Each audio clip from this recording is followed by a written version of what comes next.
What's up, everybody? This is Automatic Jack. I'm here with a little more Blood Angels ranked gameplay. Ignore the fact that Lucretia's on the screen. I was doing some challenge work for I've deploying heard Imperial that Army. before. I've heard that before. Conrad Kurz is not impressed by my excuse for having Lucretia up. Alright, so we'll grab ourselves a Sanguinius stack up here. Once more, let's just quickly take a look. It's been a little while since I've gone through this deck, so just very quickly to take a look at what we're currently running. I dropped down to one escape vent. I use that usually to get a key drop pod troop to land. It is just a nice free card that you can drop on a Moritat Tiberel that all but guarantees his landing. Makes it a lot more likely a Janus will land, makes it a lot more likely that a Dawnbreaker cohort will land, all of which are capable of doing quite a bit when they get on the board. Alternatively, you can use it to guard your Sanguinary Guards from retaliatory strikes, so you can keep them on the board. That first strike makes them a lot more resilient than most troops, since it's like a miniature version of Terror, or actually in a lot of ways a better version of Terror. It's a miniature version of Sneak Attack is a better way to put it. So otherwise for tactics here, we're running 2 Prophecy Revealed for the anti-stealth. We're running 2 Hermias for the better drop pods.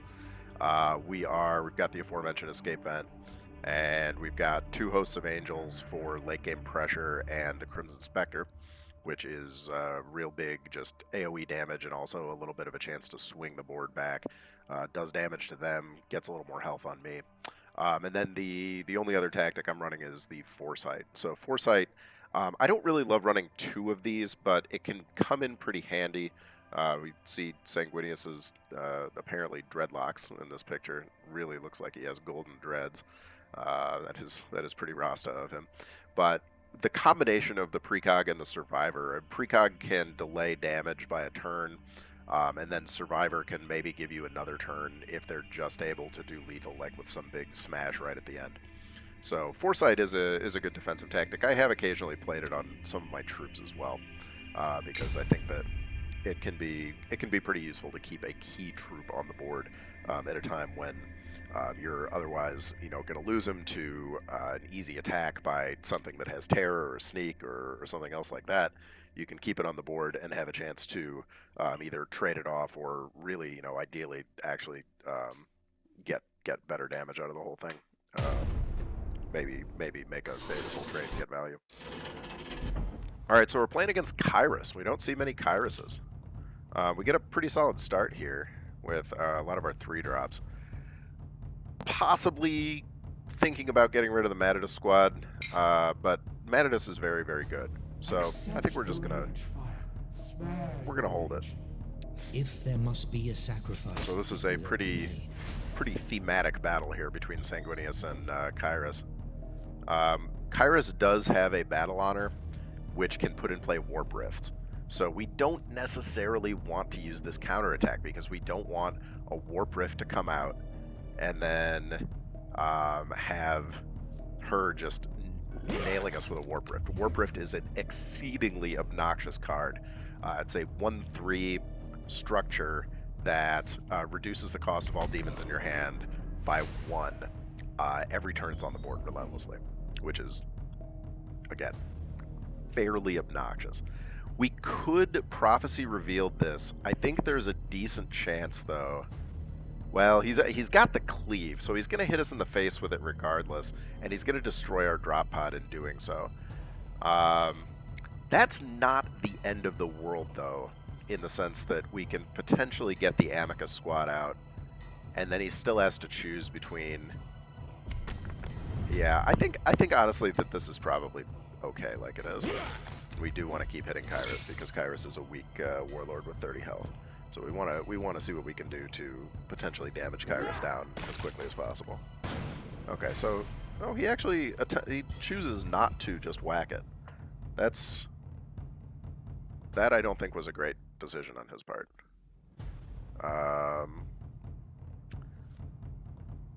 Yeah, because now we can really... He lost out on some damage there.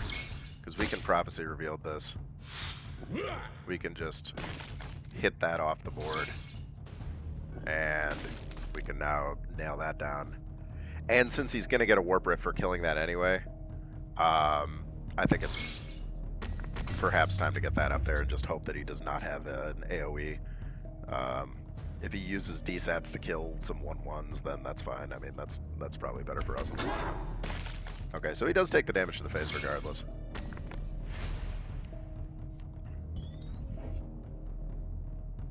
Okay, so the Bale's Fire here is acceptable.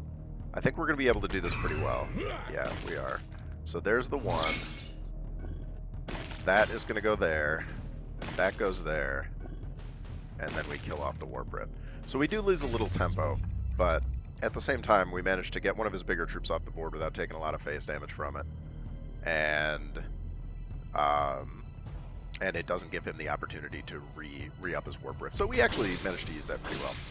That's an exceedingly dangerous troop that we do not have a good answer to. This is a real problem for us right now. This is a real problem. We do not have a good way to reduce that right off the board.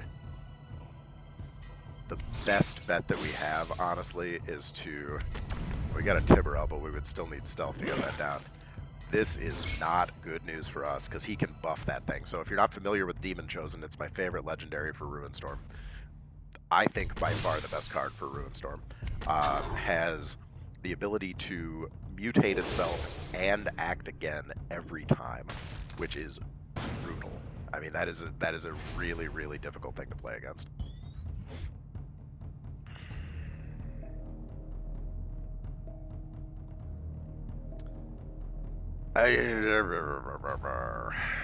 What do we do? That was a calculated noise.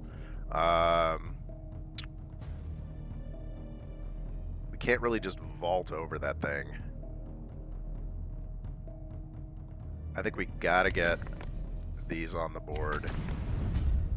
We're gonna keep hitting him to keep pressure up, and we're gonna hope for some good. Oh, that is not a good target for that. That is not a good target. Yeah, that's a very bad target indeed. We were kind of hoping it would hit him in the face or just kill the cultist. Because putting him at 10 health, I mean, he's not, you know, he doesn't have so much health, but he does have this very dangerous demon on the board right now.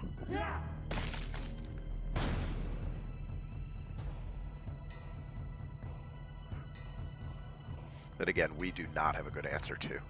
We do not have a good answer to it. Maybe it would have been better to get the Furvius command out and hope that he ignored it somehow for the chance to... He's actually going to go ahead and take the damage there.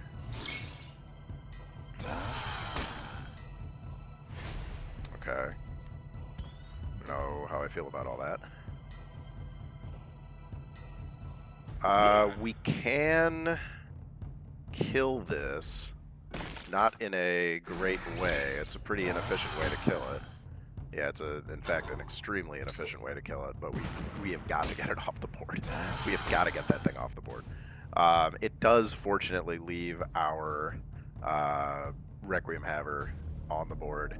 So I think tossing out the Furvius and just hoping to God is our best bet here. I mean, if he really messes up and throws this into the Furvius first, then that could get us enough, but nah, this game is looking very poor right now. This game is looking very poor. Let me know in the comments if you think I messed up, if you think there was a better answer. We didn't draw our spears. What we really needed for that Chosen was the spears. We could be running more Bane of Demons, but honestly, we don't really play much at all. Woof. We don't really play much at all versus demons. We don't see many demons. We do have the option here, maybe, depending on how he mutates all this. Okay, this could be worse. This could be worse. We do have to take 6 to the face, which we don't love. And if he gets Survivor on here... Oh, and he gets the Survivor. That's very rough. Okay, yeah, that's... Oh, that is not good for old Sanguinius, is it? No, it is not. I mean, taking the 6 to the face doesn't really help us any. So we're just going to have to throw these out here, and that's going to buff up this thing like mad.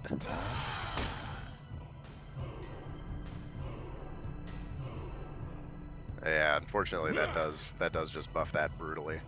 I'm not going to, well, yeah, I am going to swing because we have got to get him down into something like lethal territory. I don't know how we would do that, but we got to try. Maybe a Blade and Carmine and the other Bale's Fire is an option somehow. Like, that's probably the best thing that we've got going.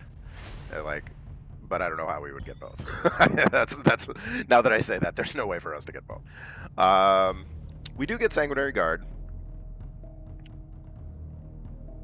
And we can Sanguinary Guard up, kill his Kazdrak, and Foresight ourselves for a little bit of extra sticking power.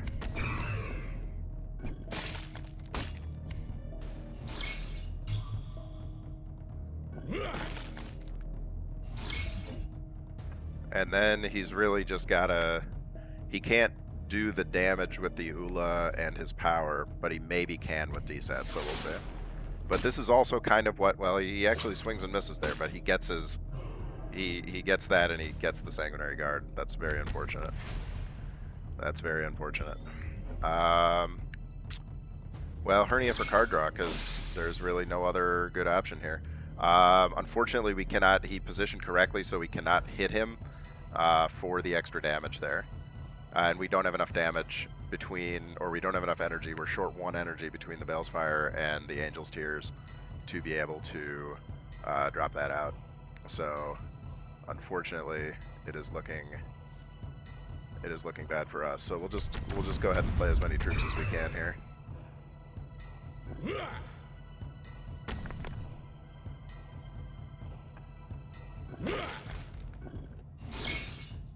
Yeah, unfortunately, it does not come off. It does not come off. Oh well, we got him down pretty far, but he does have more than enough damage here to be able to do the damage. Yeah, he can just use Ula's ability. And then get Survivor, so we will go ahead and save some time and resign. Bring me to you. All right, that was a very solid Kairos game. That was good work on his part. Let's see if we can do better in round number 2. We get Conrad Kurz. We got to kill Conrad Kurz quickly before he becomes Night Haunter. We do not like Night Haunter. If you're not familiar, Kurz on turn 10 or turn 9 can turn into... Nothing has changed. Nothing ever could. Turn into Night Haunter, where he gets himself the ability to sneak attack, and if he kills a unit, he gets stealth, which is really, really annoying. Really annoying. We do have the prophecy revealed. That's a good thing. We don't really have all that much we can do here. We can really just kind of hit him in the face again. He is a Primarch. He has a lot of HP. This escape vent coming back out was not great for us, unfortunately. Strange. Okay, decides to just pass. Interesting. Interesting choice. We really have 2 options here. We can Janus an escape vent, or we can Matidus an escape vent. Answers in the comments, please. I really... Anybody who knows anything or even has an opinion, throw it out there. I would love to see what you think the better option is. I am going to go for Matidus because we're a little short on troops right now. And my hope is just to make another Matidus squad and have more drops. Because stunning him right now when he has an empty board anyway, I mean, it's good. It's very good. Managing to stun him is really good regardless, but... but so we made the right choice with that, because the Matidus still lands, and it still gives us another Matidus squad. In doing so, that puts out, again, some pretty enormous pressure. So we're gonna keep our... Well, that's useful. Thank you, Sanguinius, for letting me know the 1 card he was guaranteed to have in his hand. Outstanding work. That Foresight is... My foresight failed me. That Foresight is very good. It's very good work. Alright, so he manages to kill that pretty thoroughly. That's unfortunate. We do have Host of Angels coming up next, so we're pretty happy about that. We'll get our other Matidus squad out on the board. We'll hit Kurz in the face, and then we'll trade off here. Just our 5-3 for his. We're not going to burn a Prophecy Revealed when we know there's stealth coming out. But we are going to need that Host of Angels pretty badly. It's unfortunate that we did not have a turn 3 Hermia.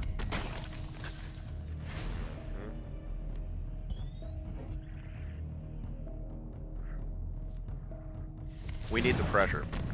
We need the pressure badly. We really need to turn it up on him as hard as we possibly can.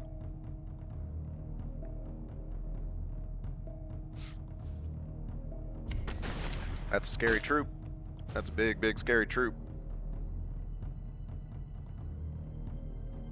He chose correctly, I think, to just kill that as opposed to worry about the drop pod. Like, worrying about the drop pod there doesn't really do him any good. And he also chose correctly. He is playing quite well. He chose correctly on getting the troops next to the warlord there. So we're going to do it in this way. We're going to there. We're going to do... Let's see. I attack his face. That gives me 5 here. We prophecy revealed in Tiberel for what's coming next. Yes. I attack his face. This hits here. We actually did it slightly back. No, we didn't. We did it fine. 3 there. Prophecy revealed. Draws us a card and kills his unit. And then we'll put the Tiberel out on the board. We still are lacking drop pod health. That is our biggest weakness right now. Have not seen Melorus squads at all. Very rough. Have not seen Melorus squads. And yeah, so we're not in great shape with all this. We can get the Crimson Spectre off here and take both of his guys out. We don't want Jubak to just print cards for him, so we are going to have to do that. We unfortunately did burn one of our prophecies revealed. We're doing okay on health. We do have a 6/5 on the board, but he is going to be able to Night Haunter himself next turn, which is a dead turn for him. So there is that. But he also has 4 energy to get more troops up, and it's an Ecratrez. Rough. All right, so again, we need that prophecy revealed so badly. And now, of course, we get the Melorus squad when Melorus squad does very, very little for us. We don't have quite enough to get the Hermia and the Dawnbreaker and the Melorus squad. So we're just gonna have to... Oh, and we draw the prophecy revealed. All right, that's good. We're gonna save that sucker because we will need that when he is Night Haunting, when he's not expecting it. He may make a mistake, assume that he's safe behind stealth, and give us an opportunity to swing. However, we're also running very low on firepower. Tough games today. Tough games. These are not easy wins. Well, so far there's 1 loss. So, and the Raven. This guy is a very solid deck lined up. We can see that already. He's got his. We could use a Spear of Telesto like nobody's business. Oh, look at that. All right. So he elected not to. Okay. What do we want here? We want the Melorus, but we want a Balefire to come up first. We could... I mean, theoretically, this is just going to do a little more damage here. We'll get that 3 off. And then, unfortunately... So, I think maybe it's honestly better to just go for his face and try to burn him down. And keep our pressure on the board than just to trade off for that Raven.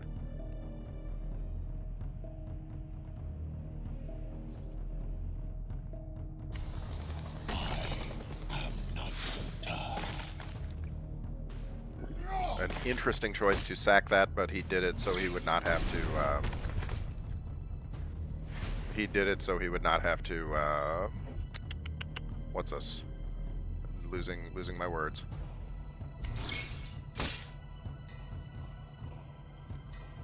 Blade and Carmine here.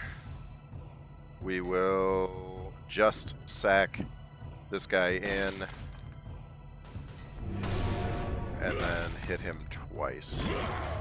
And if he has another big scary troop, we do have a spear ready. I'm surprised we haven't seen a Mercy and Forgiveness. He might just not have drawn it yet. Oh, but he's got an Apotheosis. Good God. Alright, well, that's also quite scary. That is also quite scary indeed. We can do the Reckoning on the next turn. I think the next turn Reckoning is probably our best bet. And he's got Spectre of Judgment ready. This game is almost certainly lost unless he screws up terribly, I think. Well, he elects to... Okay, I mean, that was... Yeah, but there's nothing we can do to stop him for 3 points. Alright, well, then we will go out like men. And just destroy ourselves. So, first 2 games, very, very rough. The road to 3,000 is unfortunately looking more like the road to 2,500 right now. Alright, we draw, I think, Janesha Kroll. Not a good matchup, usually.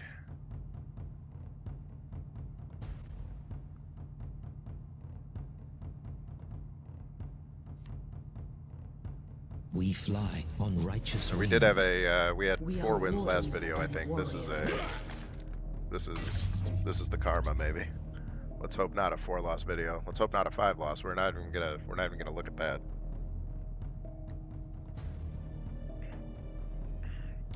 Let's see what old Garvial has.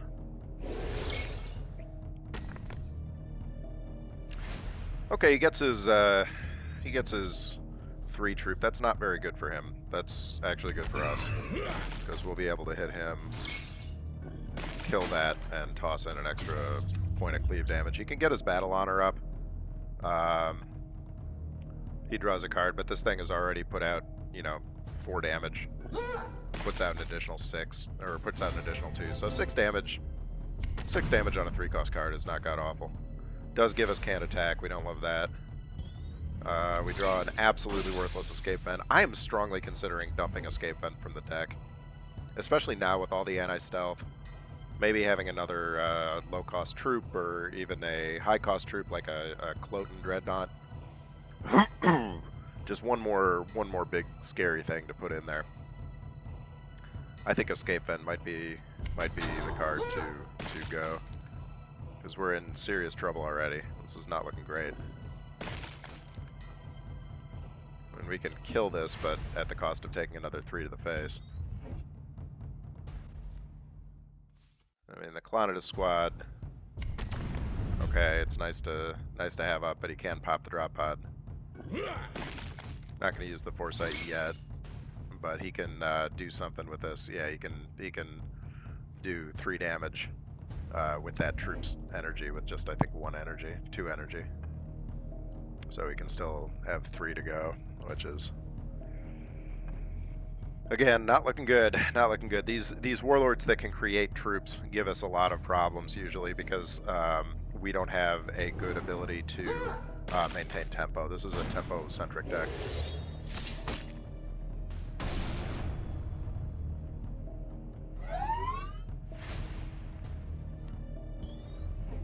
Very not good. Very not good.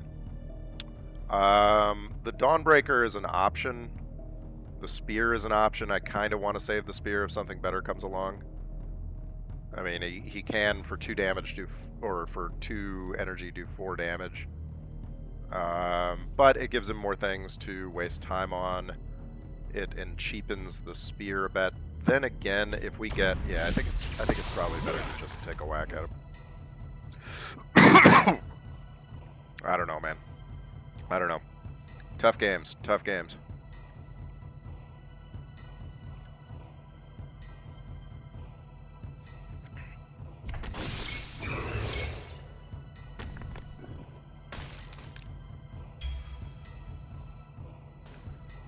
Yep.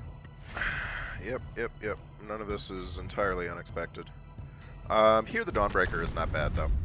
And I think actually the Dawnbreaker into Escape Vent is pretty good, because that thing coming down with Bloodthirst is frightening. That's potentially 12 damage. And it's unstoppable, so it's 12 damage to the face. Oh, what a great answer that is. What a great answer that is. That is a really excellent answer to Dawnbreaker Cohort. Wow, he has answers. Good play on his part. Garvial, if you somehow end up watching this video, my man, that was an excellent answer. All right, well we got our own good answer for a change, so we can toss in some damage. But at best, that brings us close to parity again, and we don't want to be at parity right now at turn 7. Just drawing cards everywhere. doesn't manage to heal himself much, but still drawing a lot of cards. All right, well, we don't have quite enough to be able to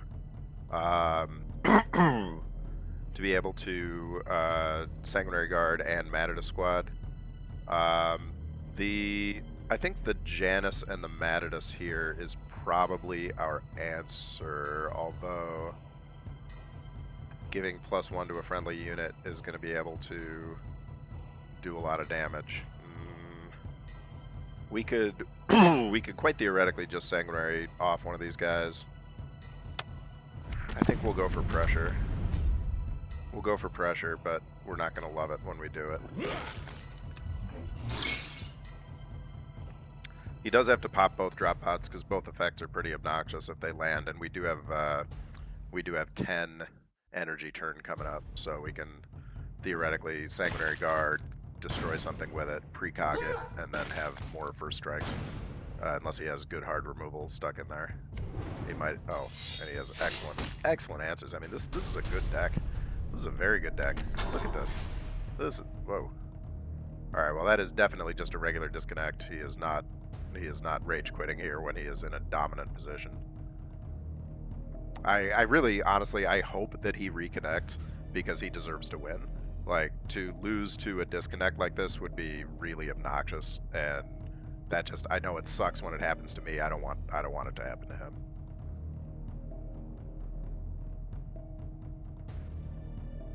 Oh man, that's, I would rather take the L there.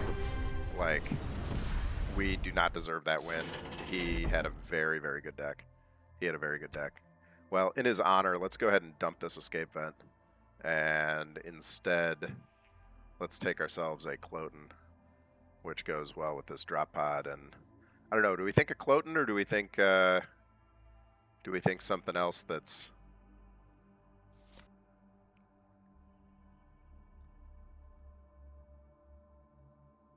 I mean, I kind of like Last Stand as well. Or maybe a Last Stand, because we frequently have just one unit on the board, and this could do some extra harm. I think we're going to take the Last Stand. We frequently find ourselves in a position where we have an Astartes and it's our only troop.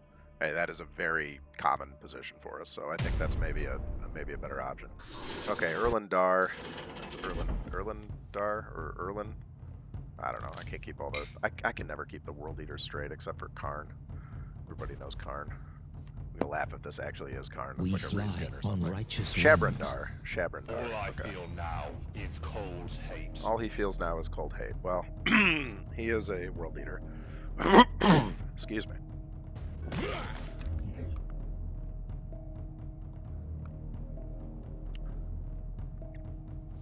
Ooh, high-rated World Eater too. High-rated World Eater. All right. Well, we got a good answer for turn 3 at least. The Hermia is always a nice, or turn 2. Hermia is always a great turn 2 play. We've not been drawing really well. I hesitate to blame our losses on draws though. I mean, I think the deck is maybe not quite as strong as it could be, and we're not really getting it done as well as we could. If we do end up getting the stealth destroying prophecy revealed, that would be pretty outstanding. Maybe we can make him reveal it though. He's gonna have to reveal it if he wants to pop it with this. Otherwise, I'm sure he's got all World Leaders carried, tons of direct damage, tons of fast, tons of stuff like that.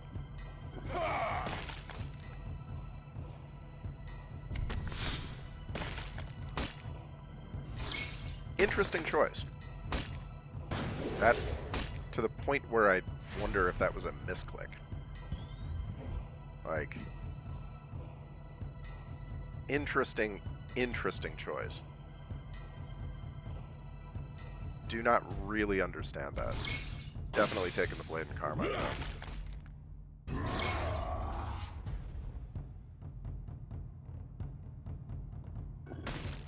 And we're a little bit behind anyway, so I don't think we're gonna smack him again. Even though probably smacking him would have been better because it's on his turn, or it's on our turn, so it doesn't get the extra damage out. That was almost certainly a mistake. So he jams a unit that was going to die regardless. Oh, he did that in the wrong order. He did that in the wrong order. He took extra damage that he did not need to take.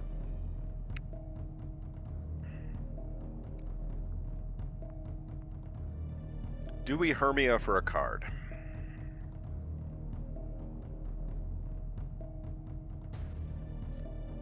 I think we do. Wow, do we get a good card out of that? Incredibly lucky. Incredibly lucky.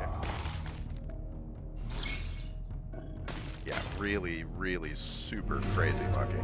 That was the best possible card that we could have gotten there. Probably still not enough to save us. Especially now with that on the board. Friggin' Wrath. Oh god, I hate Wrath.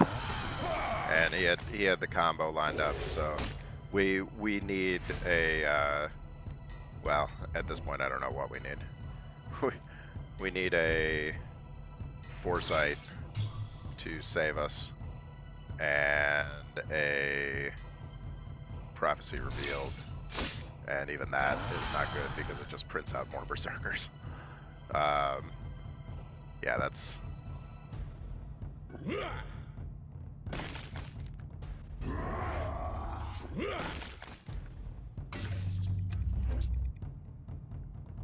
Now, if he manages to not hit us, and we draw... Okay, well, that's that. I was going to say, if he manages to not hit us, and we manage to draw the battleship, we would be able to keep up, but no, there was no chance. We do very poorly against aggro decks. Alright, so we're 3-1 so far. Let's see if we can make it 3-2, for the love of God. I don't want a 4 slide. Oh, God help us, it's Korvax. Alright, Korvax. Let's see what... I'm always curious about Korvax decks. I like Korvax decks a lot. I like seeing what other people do with the Warlord. I think he's a great Warlord. He's definitely a noob-friendly Warlord. I don't mean that as a crack on this guy. I'm sure this guy has more experience than I do. But Korvax was the Warlord that got me to Terra in the first place. We fly on righteous wings. Loken took me to, like, low Mars, maybe. And my instinct to hit him is bad. That's one of the many reasons that it is difficult to play against Korvax. Your instinct to smash him in the face is strong, but it doesn't really do a lot for you. Alright, so we'll get the Matador squad out there. Poisoning the Matador squad is not going to help. We are going to hit him in this case, though, to get the extra damage. So we lose the Melorus, but it did its work. It got another hit point on that drop pod, so we can't just pop it. And we could potentially last stand to get a lot of extra damage out of this thing.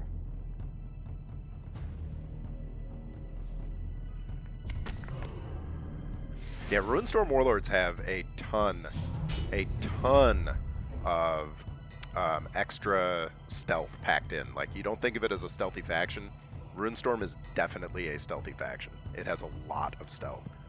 He also has a counterattack that can ping 1 damage onto something. So I could theoretically make this a 6/5 Bloodthirst and hit him twice. That's not terrible. That's not terrible. I don't hate that.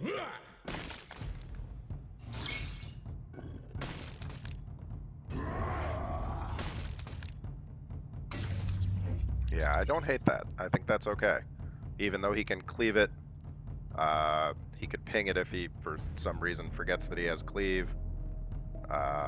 We have a Bale's Fire, too. Okay, so he just utterly elects not to use the cleave in the first place. Interesting. Interesting. Strange, but okay.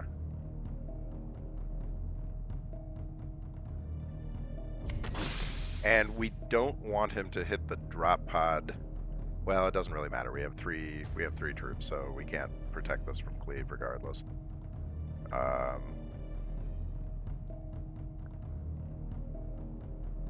Yeah, it's 2 damage and 2 cleave, and it hits all 3, so it doesn't really matter where we put it, I don't think. So we'll just toss it over here. We got a good health differential against him. We're doing well on keeping the health gap up. But Corbs is a nasty beast. Man, I'm really happy with the inclusion of I don't remember the name of the card. Last Stand. Yeah, I am really happy with the inclusion of Last Stand, turning that Matador squad into a 6/5 with Bloodthirst on turn 3. That's 6/5 Bloodthirst turn 3 is a pretty good amount of damage. My God, I mean 12 damage to the face on turn 3, with the troops still on the board with 1 hit point. I mean, he still had to use he used his counterattack on it too. I mean, that's value right there. Okay, so he does manage to pop the drop pod. He desats. Will the Matador survive? 50-50. It survives. He does not like that.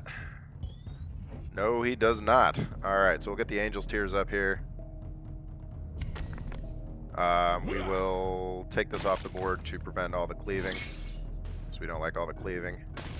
We'll do the 5 damage there, and we'll do an extra 3.